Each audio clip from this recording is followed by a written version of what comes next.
Bizlere haccı nasip eden Yüce Rabbimize sonsuz hamdolsun. Elbette hac bütün müminlerin, 2 milyarlık ümmeti İslam'ın tamamının yapmak istediği, ancak herkese nasip olmayan bir ibadet. Bu yönüyle her bir mümin, her bir Müslüman hac kendisine nasip olduğu zaman Rabbine şükretmeli, Rabbine hamd etmeli. Biz de Rabbimize hamd ediyoruz, şükrediyoruz. Bu yıl hac çok kalabalıktı. Hatta hac tarihinin en kalabalık dönemiydi diyebiliriz. Peygamber aleyhissalatu vesselam hac meşakkattir diyor. 1400 sene önce hac meşakkattir dedi Peygamber aleyhissalatu vesselam. 1400 sene sonra işte 5 yıldızlı otellerin, 6 yıldızlı otellerin, klimalı otobüslerin var olmasına rağmen yine de hac meşakkatti ve gerçekten çok zordu. Peygamber aleyhissalatu vesselamın o sözünün mucizesini biz hacda yaşadık. Tabi hac bir yönüyle Müslümanın, müminin kendine, kardeşlerine bir yolculuğudur. Öyle ki hac müminin kalbine bir yolculuktur. Mina ile, Arafat'la, Müzdelife ile, Kabe'yi tavafla, sayla, Safa Merve gidişi gelişiyle bütün bu sembolleri bilinçle, şuurla yapmasıyla kalbine bir yolculuktur. Yine bununla beraber kardeşlerine bir yolculuktur. Kardeşlerine bir hicrettir. Çünkü her ırktan, her dilden, dünyanın her yerinden farklı insanlar orada toplanıyor. Ve Müslümanlar orada birbirlerini ziyaret ediyorlar. Kabe'yi tavaf ederken, sa'i ederken birbirlerine tenleri dokunuyor. Bu yönüyle Müslümanlar birbirine hicret ediyor ve orada o kardeşliğin zirvesini yaşıyorlar. Yine Müslümanlar orada aslında Hz. İbrahim'in vahdet bilincini anlıyorlar. Öyle ki bu sene malumunuz olduğu üzere işte 7 Ekim'den bu yana Filistin'de, Gazze'de çok ciddi bir zulüm, bir soykırım gerçekleşti. Hz. İbrahim Kur'an-ı Kerim'de inne İbrahime kâne ümmeten qâniten lillahi hanife. İbrahim tek başına bir ümmetti.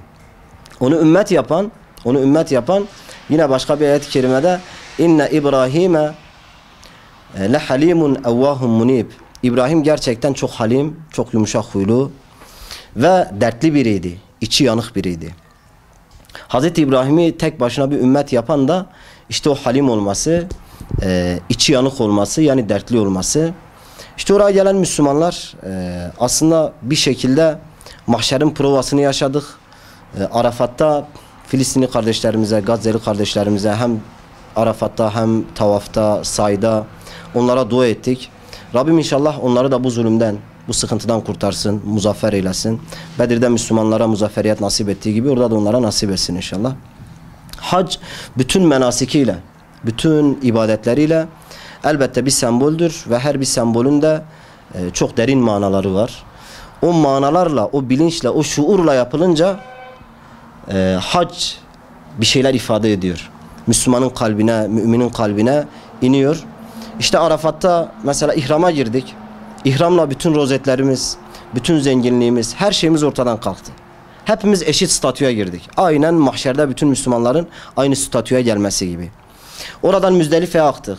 Şeytanı taşladık. Şeytanı taşlarken aslında kendi nefsimizde olan şeytani duyguları taşladık. Kendi nefsimizde bulunan o şeytani duyguları taşıyarak onları وَمَنْ يُوقَ شُحَّ نَفْسِهِ فَاُولَٰئِكَ هُمُ الْمُفْلِحُونَ ayetinin aslında gereğini, tecellisini ortaya koymaya çalıştık. Her kim nefsinin cimriliğinden kurtulursa işte onlar asıl kurtuluşa eren kimselerdir. Derken işte tavaf yaptık, say yaptık. Hazreti Hacer annemizi, Hazreti İbrahim, işte atamızı, Hazreti Adem'i orada yad ettik. Onları anladık. Onların çektikleri zorlukları gördük. Bu şuurla, bu manayla memleketimize döndük. Yani ihramla beraber mahşerin provasını gerçekleştirip bütün günahlarımızdan arındık ve tekrar memleketimize döndük. Rabbim hacı olduktan sonra da bize hacı kalmayı nasip etsin. Asıl mesele de budur. Yani işte bu sene zannedersem 3-4 milyon insan hac yaptı. Hacca gitti, hacı oldu. Önemli olan memlekete döndükten sonra hacı kalabilmektir. İslam'ı tam manasıyla temsil edebilmektir. Dönüşebilmektir, değişebilmektir.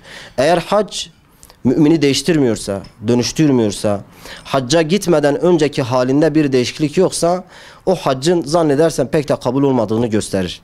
Dolayısıyla eğer değişmişsek, dönüşmüşsek inşallah haccımız mebrur, sayimiz meşkur, zembimiz mağfur olur. Rabbim haccımızı, bütün Müslümanların haccını kabul eylesin. Gitmeyenlere de nasip etsin inşallah.